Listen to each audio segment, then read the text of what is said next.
আসসালামু আলাইকুম। এই তো মাত্র কয়েকদিন আগে মামাকে আমাদের খামার থেকে 200 কোয়েল পাখির বাচ্চা দিয়েছিলাম। আলহামদুলিল্লাহ আমাদের এখান থেকে নেওয়ার কিছুদিন পরেই ওই কোয়েল পাখির বাচ্চাগুলি বড় হয়ে ডিম দেওয়া শুরু করে। আর আজকে আমি যাচ্ছি সেই কোয়েল পাখির ডিম দিয়ে ফোটানোর বাচ্চা ওঠানোর জন্য।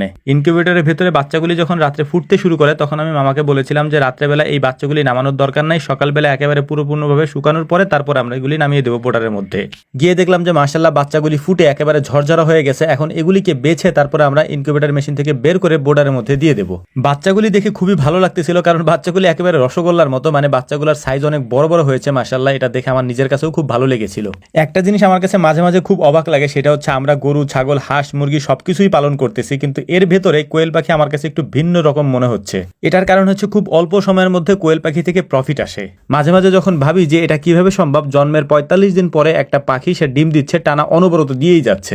আমি যখন এই কোয়েল পাখিগুলি নিয়ে এসেছিলাম তখন অনেকেই আমাকে বলেছিলেন যে ভাই এই কোয়েল পাখি সম্পর্কে আপনার তেমন অভিজ্ঞতা নাই, আপনি পালতে পারবেন না, বা অনেক কিছুই বলেছিলেন। এটা আমি জানি, কারণ যে কোনো জিনিস শুরু করতে গেলে নেগেটিভ চিন্তা ভাবনা যদি আপনার মাথার মধ্যে আগে আসে ওই জিনিস আপনি কখনোই শুরু করতে পারবেন না। এই জন্য নেগেটিভ কোনো বিষয় আমি আমার মাথার মধ্যে কখনোই নেই না। তবে হ্যাঁ, বাণিজ্যিকভাবে আপনি যে খামারই করতে যান না কেন, সেটা কোয়েল পাখি হোক, হাঁস মুরগি হোক, গরু ছাগল হোক, যেটাই হোক না কেন, সেটার ক্ষেত্রে আপনার মেধার সর্বোচ্চটা আপনাকে সেখানে প্রয়োগ করতে হবে। যেমন ভিডিওতে একটা মুখরোচক বিষয় আমি দেখলাম আর দেখেই সেটা শুরু করে দিলাম, এইটা আসলে কোনো বাণিজ্যিক খামারের ক্ষেত্রে প্রযোজ্য না। আপনি যে খামারই করতে যান না কেন তার পূর্বে অবশ্যই আপনাকে স্থানীয় বাজারে সেটার বাজার দর কেমন আছে এবং সেটার মার্কেট প্লেসটা কেমন আছে সে সম্পর্কে আপনার ধারণা থাকতে হবে, এবং সেটা যদি পর্যাপ্ত পরিমাণে আপনি আপনার স্থানীয় বাজারে বিক্রি করতে পারেন সেক্ষেত্রেই আপনি সেটা তৈরি করতে পারেন বা উৎপাদন করতে পারেন। না হলে এইটা করতে গেলে আপনার উৎপাদন ঠিকই হবে কিন্তু বিক্রিটা হবে না। যেমন এই কোয়েল পাখির কথাই বলি, যদি আপনি কোয়েল পাখির খামার শুরু করেন তাহলে অবশ্যই আপনার স্থানীয় বাজারে দেখতে হবে যে কোয়েল পাখির ডিম কেমন চাহিদা আছে এবং এই ডিমের দাম কেমন আছে। যদি পর্যাপ্ত পরিমাণে চাহিদা থাকে এবং বিক্রি করার ক্ষেত্রে সেটা যদি পর্যাপ্ত পরিমাণে আপনি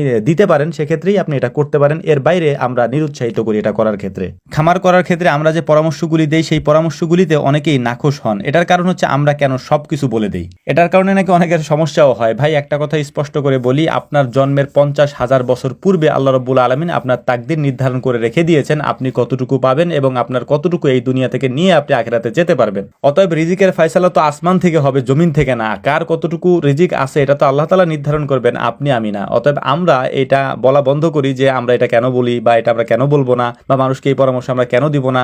একটা কথা স্পষ্ট মনে রাখেন, আপনার রিজিক আল্লাহ তাআলা অন্য কাউকে দিয়ে দিবে না, অন্য কারো রিজিক আল্লাহ রাব্বুল আলামিন এনে আপনাকে দিয়ে দিবে না। যার যতটুকু বরাদ্দ আছে সে ততটুকুই পাবে। অতএব এটা মেনে নেওয়ার চেষ্টা করেন যে আল্লাহ রাব্বুল আলামিন যার কিসমতে যতটুকু রাখছেন সে ততটুকুই পাবে। তবে হ্যাঁ, একটা কথা স্পষ্ট করে ভালো করে বলে দেই, সেটা হচ্ছে এই খামার সেক্টরে যে যত বেশি বুঝতে পারবে বা বুঝবে এই খামার সম্পর্কে সে তত বেশি এখান থেকে ইনকাম করতে পারবে। এটা খুবই স্বাভাবিক একটা ব্যাপার। এর পাশাপাশি এটাও জেনে নেন এই খামার সেক্টরে অবশ্যই কোনো জিনিসই আপনি বড় করে কখনো শুরু করতে যায়েন না।